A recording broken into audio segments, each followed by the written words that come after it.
Hi all, welcome back to my channel. അപ്പം ഞാൻ കുറേ ദിവസമായി ഡേ ഇൻ മൈ ലൈഫ് ഒന്നും ഇടാത്ത, വേറെ ഒന്നും കൊണ്ടല്ല, എനിക്ക് ഫിസിക്കലി ഒന്നും ഞാൻ ഓക്കെ അല്ല, അതുകൊണ്ടാണ്. അപ്പോൾ ഇന്ന് ഞാൻ രാവിലെ എണീറ്റ പാട് ഞാൻ വിചാരിച്ചെന്നാൽ ഒരു കുഞ്ഞ് half day in my life എടുക്കാമെന്ന്. അതെന്താണെന്ന് വെച്ചാൽ ഞാൻ രാവിലെയല്ല കുറച്ച് ലേറ്റായി എണീറ്റ്. അപ്പോൾ ഇന്നലത്തെ കറിയുണ്ട്, കൊഞ്ചൻ കറി. അതുപോലെ തന്നെ അപ്പോൾ ഇന്നലെ ഞാൻ വാങ്ങിയ കൊഞ്ചനുണ്ട് കുറച്ച് ബാക്കി, അപ്പോൾ അതും പൊരിക്കാമെന്ന് വിചാരിച്ച്. ഞാൻ വലിയ കൊഞ്ചൻ കൂട്ടില്ല, അപ്പോൾ അതുകൊണ്ടാണ് 3 എടുത്ത് പൊരിച്ച്. പിന്നെ ദോശയും ചൂടാന്ന് വിചാരിച്ച്.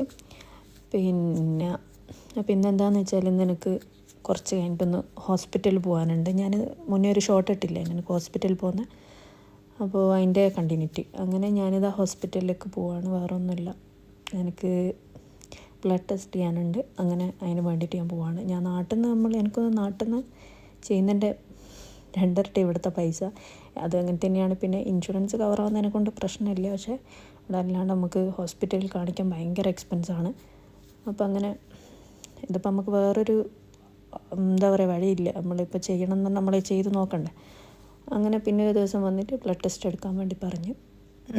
അപ്പോൾ ഞാൻ ഇവിടെ കാണിക്കുന്ന ഹോസ്പിറ്റൽ ഏതാണെന്ന് വെച്ചാൽ BMC, ബുർജ് മെഡിക്കൽ സിറ്റി. നമുക്ക് ഇവിടുന്ന് അടുത്തു ആ ഹോസ്പിറ്റൽ തന്നെയാണ്. അതിന് മുമ്പേ വേറൊരു ഹോസ്പിറ്റലിൽ കാണിച്ച്, പക്ഷേ നമുക്ക് അത്ര ഓക്കെ അല്ല. എന്ന് വെച്ചാൽ എനിക്കെന്തോ ഡോക്ടർ അത്ര അങ്ങ് ഇതായിക്കില്ല, പിടിച്ചിട്ടില്ല. കാരണം എന്ന് വെച്ചാൽ നമുക്ക് തന്നെ ഒരു നെഗറ്റീവ് ഫീൽ ചെയ്യുമല്ലോ. ഞാനിവിടെ വന്ന് കാണിച്ചപ്പോൾ ഓക്കെ. അപ്പോൾ എൻ്റെ കാര്യങ്ങളെല്ലാം ഞാൻ പറഞ്ഞപ്പോൾ പിന്നെ ചെറിയൊരു സ്വെല്ലിംഗ് ഉണ്ട്, അതെല്ലാം ഇതായിട്ടാണ് കാണിച്ചത്. അപ്പോൾ ഒന്ന് ബ്ലഡ് ടെസ്റ്റ് ചെയ്യണം എന്ന് പറഞ്ഞ്. അങ്ങനെ എനിക്ക് പൊതുവേ വൈറ്റമിൻ D, പിന്നെ ബ്ലഡ് കുറവ്, ഇങ്ങനത്തെ കുറേ കാര്യങ്ങളുണ്ട്. അപ്പോൾ ഇപ്പോൾ ചെറിയൊരു സ്വെല്ലിങ്ങും വന്നിക്ക്. അങ്ങനെ ഞാൻ ഹോസ്പിറ്റലിൽ കയറി കാണിച്ച് അങ്ങനെ ബ്ലഡ് ടെസ്റ്റൊക്കെ ചെയ്ത്. ഒന്നാമത് എനിക്ക് ഇഞ്ചക്ഷൻ എന്ന് പറഞ്ഞ സംഭവം ഭയങ്കര പേടിയാണ്. എന്നുവെച്ചാൽ ഇത്ര വയസ്സായിട്ടും അതിനോടുള്ള പേടി മാറിക്കില്ല. അതെന്നല്ല, എന്തെങ്കിലും ചെറിയ മുറി വന്നാൽ സ്റ്റിച്ച് ചെയ്യാം, എല്ലാം എനിക്ക് ഭയങ്കര പേടിയുള്ള കാര്യമാണ്. എന്താണെന്ന് എനിക്കറിയില്ല. പ്രായം കൂടി വരുമ്പോൾ പേടി കൂടി വരുന്നുണ്ട്. അങ്ങനെ ഹോസ്പിറ്റലിൽ പോയി വന്ന് ഈ കവറിൽ മൊത്തമുള്ള ഗുളികയാണ് കുടിക്കാനുള്ളത്. അതാണ് പറയുന്നത്, take care of your health.